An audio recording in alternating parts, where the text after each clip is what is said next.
나병답게 살아갑시다 라는 제목으로 우리 성도님들과 함께 말씀을 나누고자 합니다. 우리는 지난 몇 주간에 걸쳐서 열왕기하 5장을 계속해서 살펴보고 있습니다. 이 나아만의 이 나병, 여기에 대한 이 에피소드가 우리에게 있어서 정말 얼마나 귀한 메시지들을 참 많이 전해주고 있는지 모릅니다. 이 열왕기하 5장을 통해서 하나님께서 우리에게 주시는 메시지는 이 세상에서 하나님만이 참 신이시다라는 것입니다. 하나님 외에는 다른 신이 없고 하나님과 같은 분이 없다는 것입니다.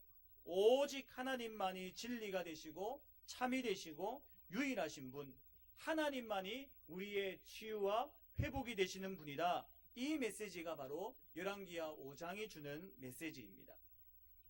그리고 그 유일하신 하나님을 믿는 우리 그리스도인들은 그리스도인답게 살아가야 합니다. 하나님께서 유일하신 한 분 하나님이시지 않습니까? 이 세상 가운데 참되신 하나님이시지 않습니까? 그렇다면 그 참되신 하나님을 믿는 우리들은 믿는 사람답게 살아가야 한다라는 것입니다. 예전에 이 말씀을 보면서 예전에 개그 프로 하나가 떠올랐습니다.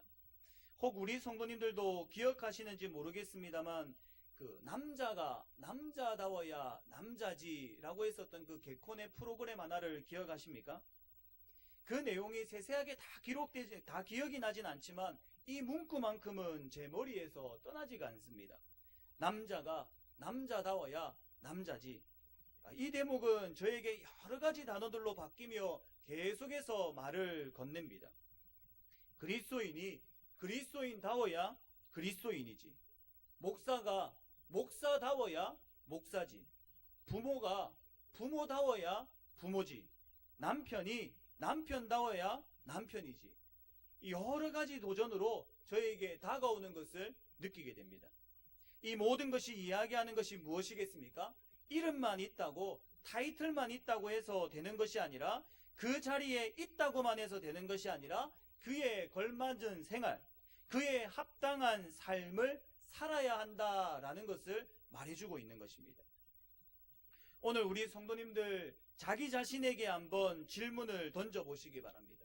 스스로 나에게 한번 질문을 던져보시기 바랍니다. 나는 그리스도인다운가? 나는 장로다운가? 나는 권사다운가? 나는 집사답고 나는 성도다운가? 나는 부모다운가? 나는 자녀다운가? 나에게 한번 스스로 질문을 던져보시기 바랍니다. 그리고 그에 대한 대답은 스스로 마음속으로 한번 해보시기 바랍니다. 오늘 본문을 보게 되면 그리스도인이면서 하나님을 믿는다라고 하면서 그렇게 살지 못하는 인물 하나를 만나게 됩니다. 바로 엘리사의 사환 게하시입니다. 이 게하시는 하나님의 사람인 엘리사의 사환이었습니다. 북이스라엘에서 가장 탁월하다고 하는 엘리사의 사환이었습니다. 바로 옆에서 엘리사의 모든 행동을 경험하고 엘리사의 기적과 역사들을 몸소 체험했었던 게하시였습니다.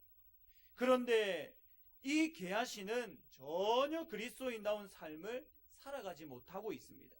오히려 하나님의 영광을 가리는 삶을 살아가고 있습니다. 오늘 본문 마지막 절인 27절의 말씀을 한번 보시기 바랍니다.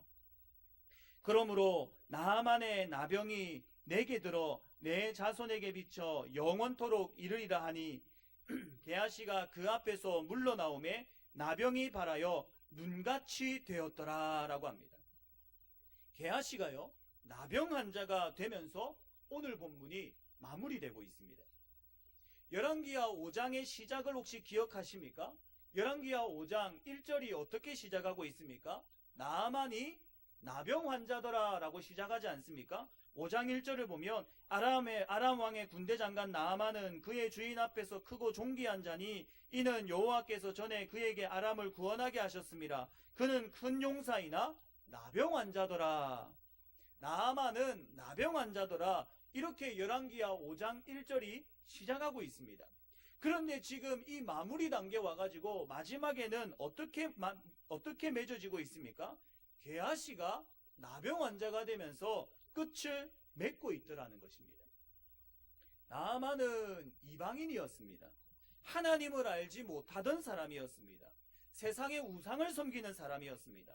그러나 복음으로 인해서 하나님의 말씀에 순종함으로 인해서 나병이 깨끗하게 되었습니다. 그런데 게하시는 이스라엘 백성이었습니다. 하나님의 사람 엘리사의 사환이었습니다. 그런데 그 바르지 못한 삶으로 인해서 오히려 나병 환자가 되어버렸습니다. 나병을 고침받은 이방인인 나아만, 나병이 들게 된 이스라엘 백성인 게하시, 이 둘이 비교되지 않습니까? 열왕기하를 받아들은 이스라엘 백성들은 충격에 아마 빠졌을 것입니다. 야, 이방인이냐 이스라엘 백성이냐 어느 신분이냐 이것이 중요한 것이 아니구나, 충격에 빠졌을 것입니다. 사랑하는 성도 여러분, 내가 어느 신분이냐보다 더 중요한 것이 있습니다. 내가 목사이냐, 내가 어느 직분을 가졌느냐, 내가 어느 위치에 있느냐, 이것보다 더 중요한 것이 있습니다.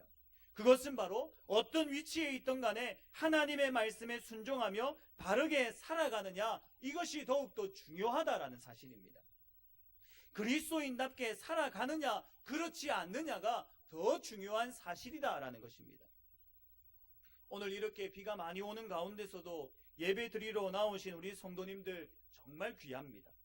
시간을 내어서 하나님을 만나기 위해 이 자리에 나온 것 정말 귀합니다. 이 휴가철에 다른 곳 가지 않고 다 포기하고 예배 드리러 나오신 것 정말 축복하고 잘 오셨습니다. 그런데 기억하시기 바랍니다. 여러분이 이 예배 자리에 나오셨다고 해서 그것이 다가 아니라는 것입니다. 그냥 예배에 출석했다고 해서 다가 아니라는 것입니다.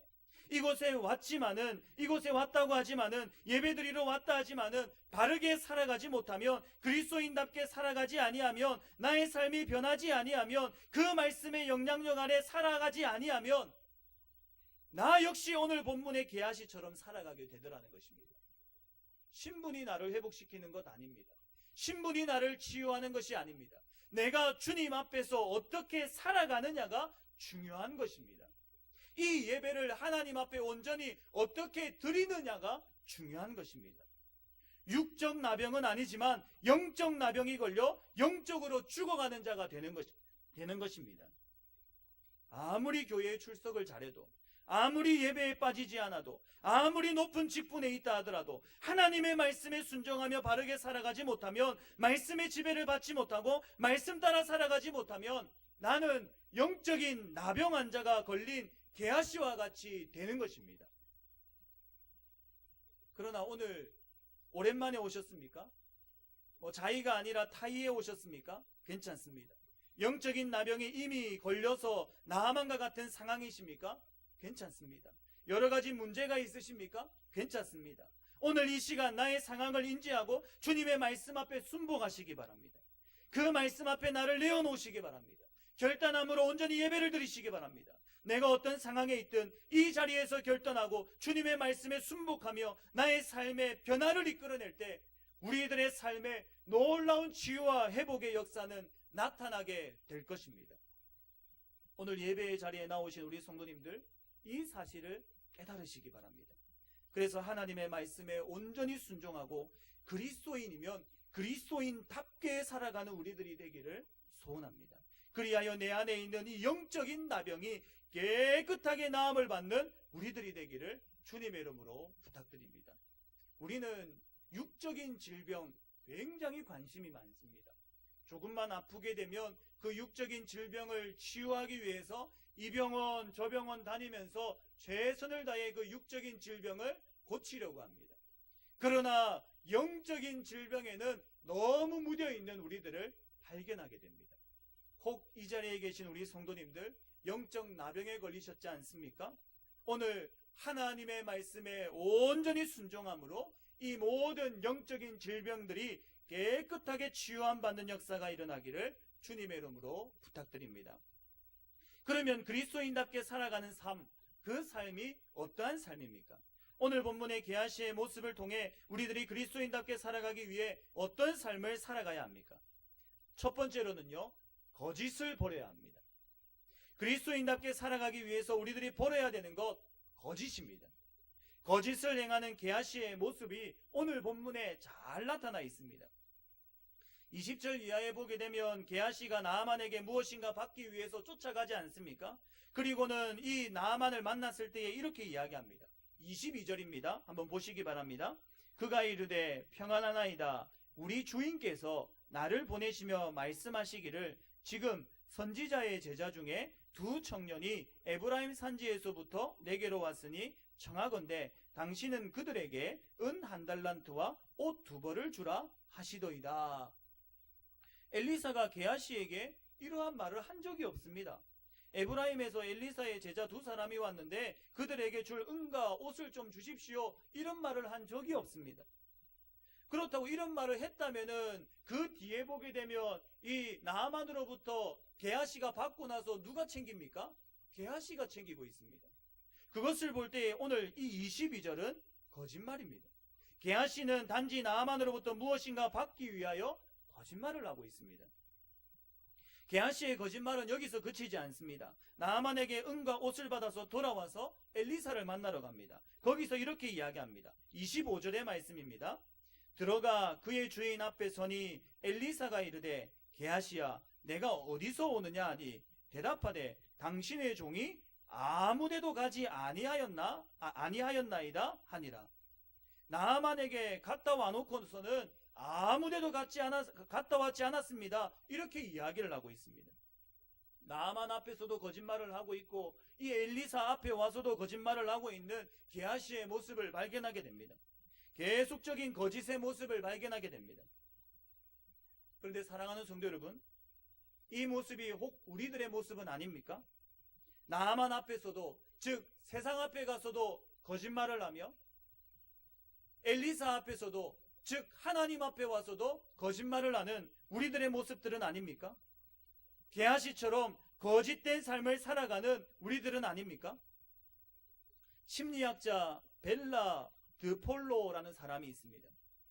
이 사람이 147명에게 일주일간 다른 사람들과 어떻게 지냈는지에 대해서 일기를 쓰고 또 의도적으로 누군가를 속인 횟수를 적어달라고 했습니다. 그 결과 피실험자들은 하루 평균 1.5회씩 거짓말을 했다고 고백을 했습니다. 그러나 이 고백 또한 거짓말일 확률이 높으므로 하루 평균 거짓말의 횟수는 이보다 훨씬 더 높을 것이다 라는 것이 심리학자들의 견해입니다. 또 다른 연구가인 로버트 펠트먼은요, 실험을 통해서 처음으로 얼굴을 마주한 사람들이 10분 만에 거짓말을 3번이나 한다라는 사실을 발견해냈습니다. 갤럽 조사에 의하면요, 아직도 우리나라 사람들 중에는 63%는 정직하게 살면 잘 살 수 없다라고 생각을 합니다. 우리 성도님들은 어떻게 생각하십니까? 정직하게 살면 잘 살 수 없다라고 생각하진 않습니까? 정직하면 어리석다라고 하지 않습니까? 정직하고 그리고 바르게 살면 야, 저 바보다라고 이야기하지 않습니까? 거짓이 지혜롭게 여겨지고 있지는 않습니까? 요즘 이런 것들 때문에 먹을 음식이 없다라고 합니다. 간혹 TV를 보게 되면 충격적입니다. 믿고 먹을 만한 음식이 없습니다. 물건을 구입할 때도 짝퉁이 얼마나 많은지요. 이게 진짜인지 가짜인지 믿을 수가 없는 세상이 되어버리고 말았습니다. 때로는 외국의 언론기관이나 연구기관들을 통해서 이 세계에서 가장 부정직한 국가 중에 하나, 우리나라를 꼽히고 있습니다. 우리나라 국민, 세계의 가장 부정직한 국민 중에 하나라는 비난을 듣고 있습니다. 참으로 부끄러운 일일 수가 없습니다. 왜 우리나라가 이렇게 되었습니까? 왜 우리들이 이렇게 되었습니까?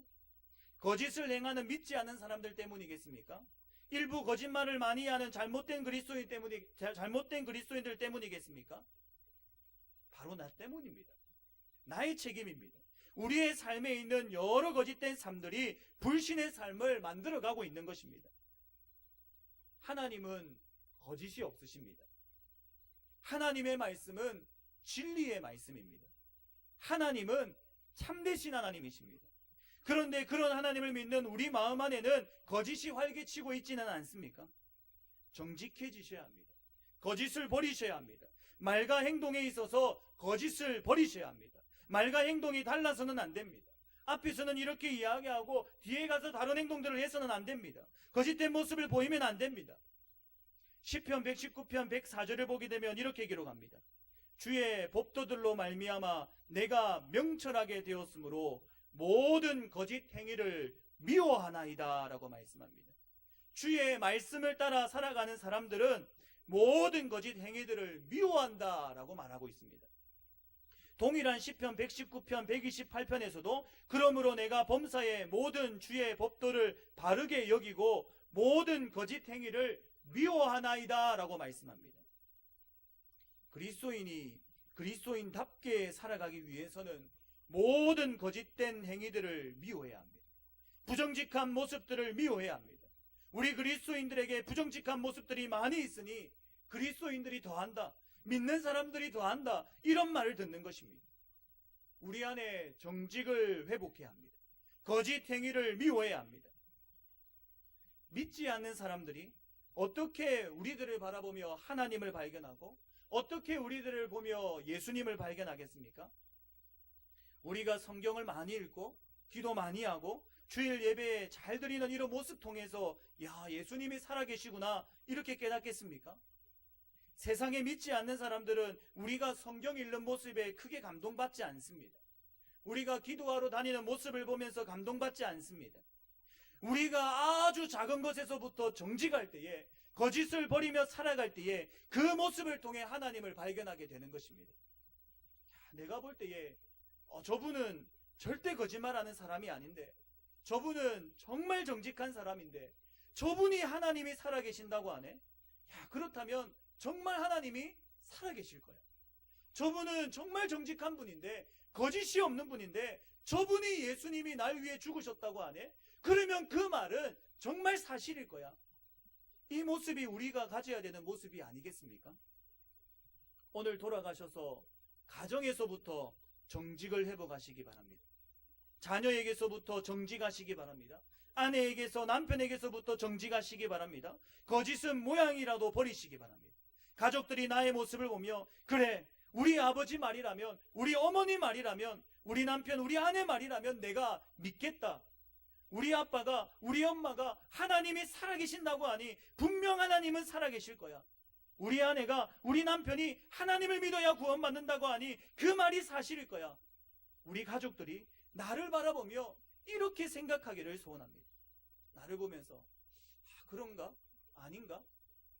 아빠가 하나님이 살아계신다라고 이야기를 하는데 아빠 평상시에 거짓말을 많이 하는데 그게 진짜인가?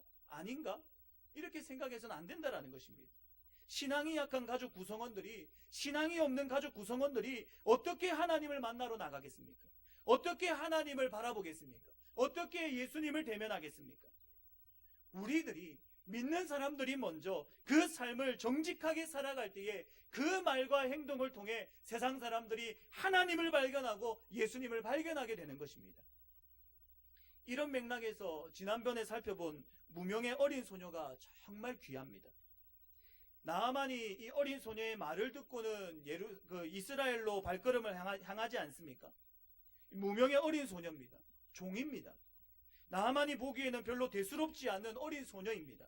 그러나 어떻게 그 어린 소녀 그 말 한마디에 나아만이 이스라엘 땅으로 발걸음을 옮깁니까? 어떻게 이 나아만이 움직이겠습니까? 그것도 아람 나라의 군대 장관이에요. 그 소녀가 어떻게 살아왔는지를 잘 보여주는 대목이라고 할 수 있습니다. 정직한 삶.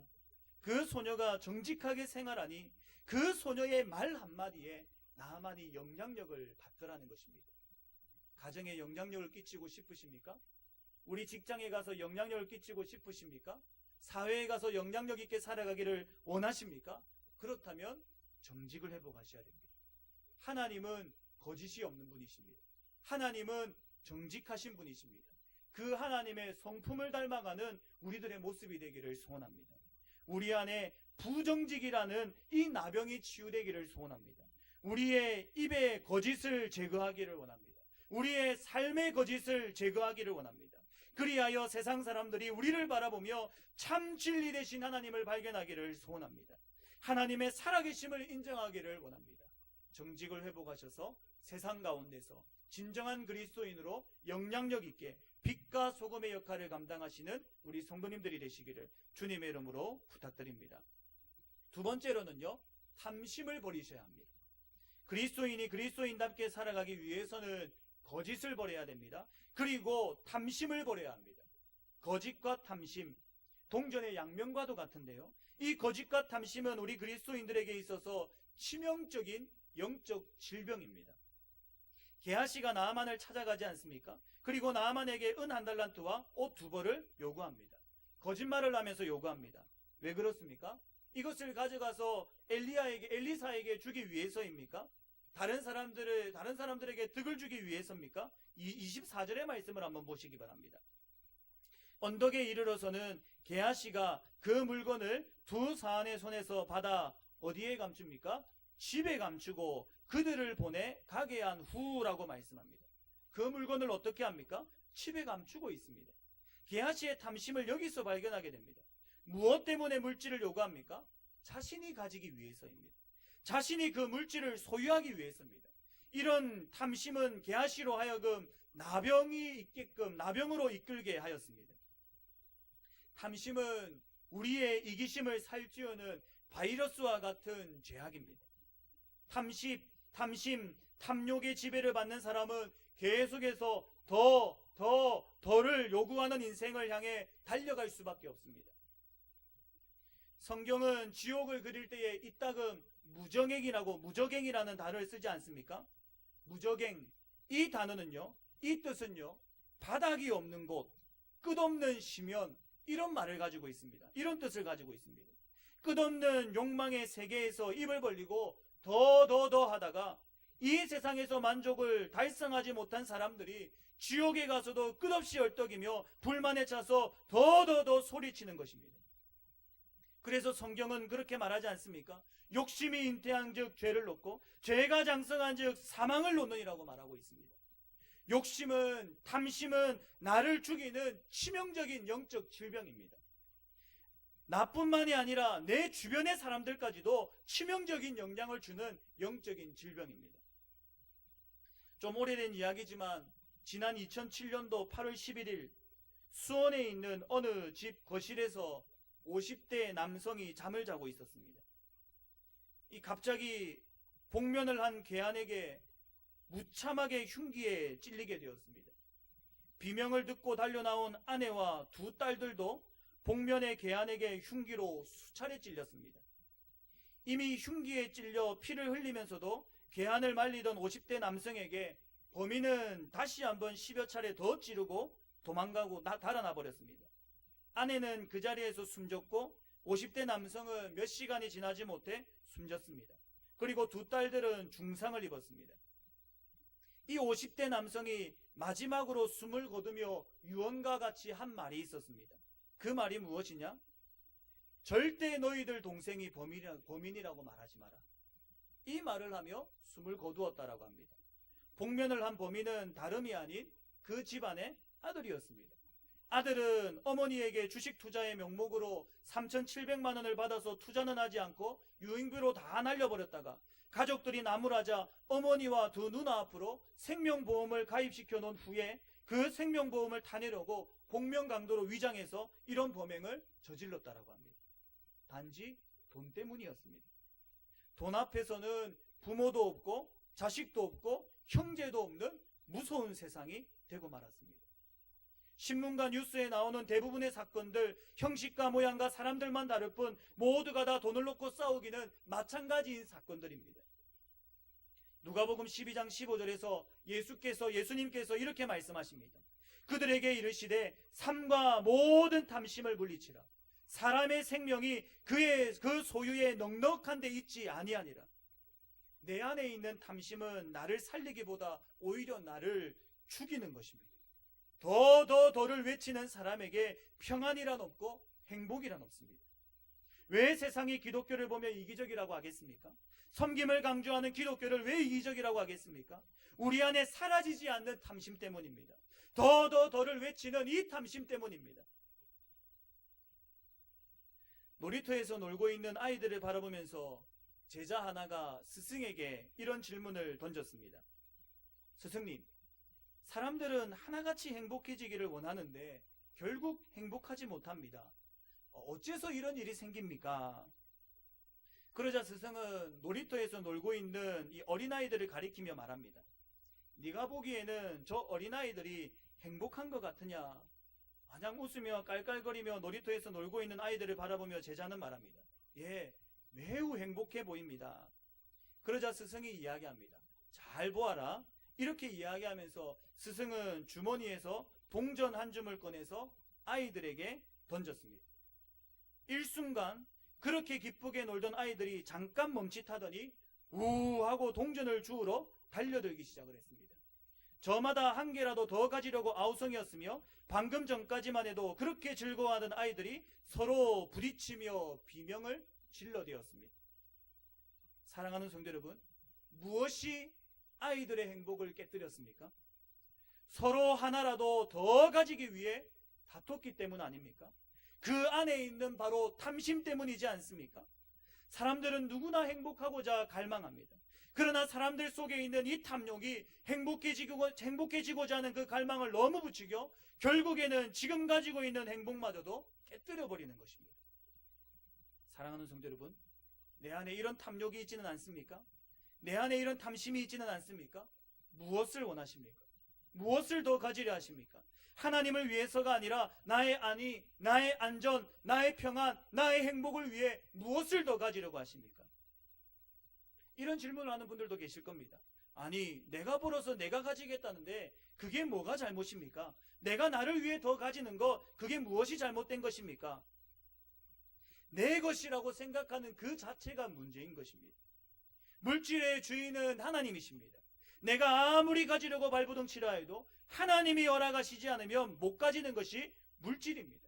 그렇기 때문에 하나님의 것을 내 것인 양 더 가지려고 하는 이 탐심이 바로 문제인 것입니다. 우리 안에 이 탐심이 제거되기를 소원합니다. 하나님이 주신 것에 자족하고 하나님이 베풀어 주신 은혜에 감사함으로 살아가는 우리들이 되기를 원합니다. 물질의 노예가 되지 마시기 바랍니다. 욕심의 종노릇하지 마시기 바랍니다. 그리스도인이면 그리스도인답게 살아가시기 바랍니다.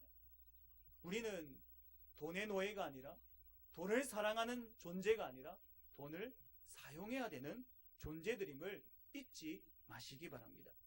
두 가지를 말씀드렸습니다. 그리스도인답게 살아가기 위해서 우리는 거짓을 버려야 합니다. 또한 탐심을 버려야 합니다. 이번 한 주간 실질적으로 한번 살아가 보시기 바랍니다. 거짓을 버리시며 탐심을 버리시며 실질적으로 나의 삶 가운데 적용하며 살아가 보시기 바랍니다. 그래서 그리스도인답게 살아가기 바랍니다. 그러기 위해서 우리가 끊임없이 추구해야 되는 것이 있습니다. 바로 성령 충만입니다.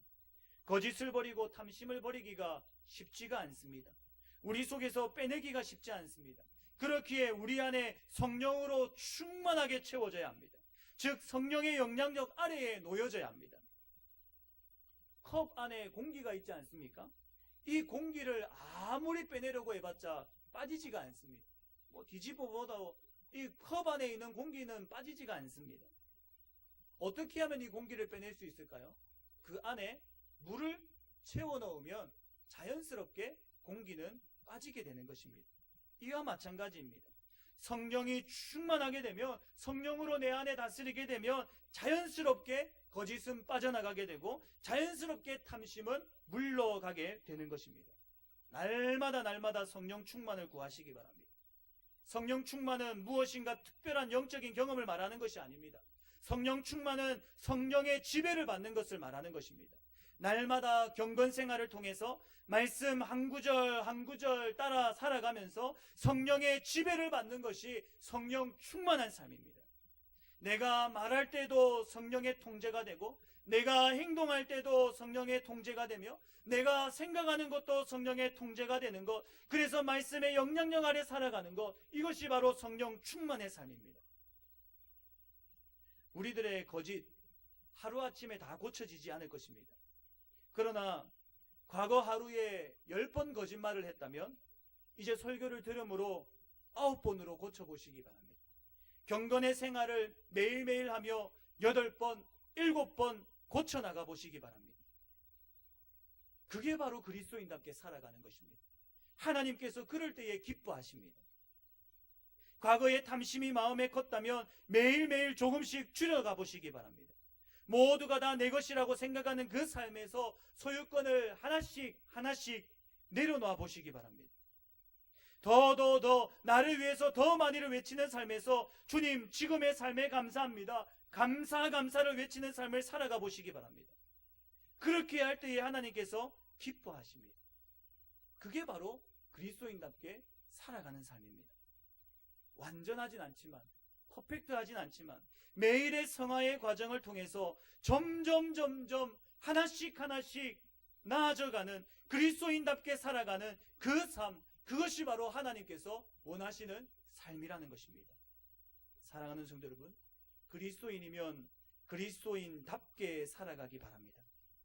게하시처럼 이스라엘 백성임에도 불구하고, 하나님의 사람의 사원임에도 불구하고 거짓과 탐심으로 인해 나병 환자로 살아간다면 그 얼마나 괴롭겠습니까?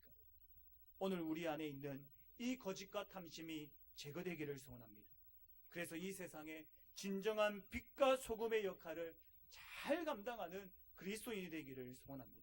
성령 충만하셔서 이 거짓과 탐심이 활개치는 이 세상 가운데서 선한 영향력을 끼치며 하나님의 살아계심을 우리의 삶으로 증명하며 살아가시는 우리 성도님들이 되시기를 주님의 이름으로 부탁드립니다. 오늘 이 말씀을 잘 녹여놓은